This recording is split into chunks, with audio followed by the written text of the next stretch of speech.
నా యొక్క బాధ. ప్రస్తుతం మొత్తం ఊరు కూడా మొత్తం ఇదే సిచ్యువేషన్ కనిపిస్తా ఉంది. అందరూ కూడా ఊరు గ్రామస్తులు అందరూ కూడా ఏకమవడం జరిగింది. అందరూ కూడా తన ఏదైతే ఇల్లు చూస్తూ ఉన్నామో రమావత్ బాలాజీ ఇల్లు చూస్తూ ఉన్నాం. బాలాజీ ఇల్లు చూస్తూ ఉన్నాం.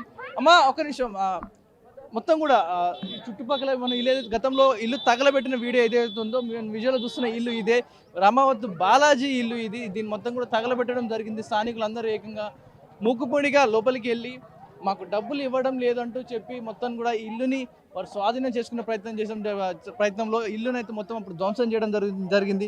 మరి ఇది గడిచి కూడా కొన్నాళ్ళుగా వస్తూ ఉంది. మరి ఇప్పటికి కూడా అబ్స్కాండ్లో ఉన్నాడు ఈ రమావత్ బాలాజీ అనే వ్యక్తి. రైట్, ప్రస్తుతం రమావత్ మధు ఇంటి దగ్గరికి వెళ్దాం. పెద్ద కోట కట్టుకున్నాడు, బాలితో మాట్లాడదాం. మరి ఎంత ఇచ్చారు మీరు?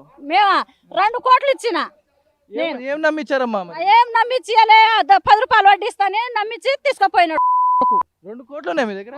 2 కోట్లు మా దగ్గర ఉన్నాయి, చుట్టాల దగ్గర నుంచి తెచ్చినాం మేము. నువ్వు వడ్డీకి తెచ్చి వడ్డీకి తెచ్చి ఇచ్చినాం మేము.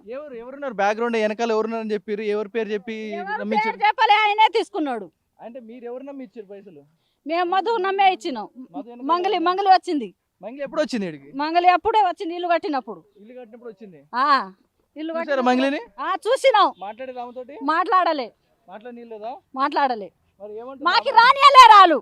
ఏమని చెప్పారు? మరి మాకి రానిస్తలేరు ఆ మంగళి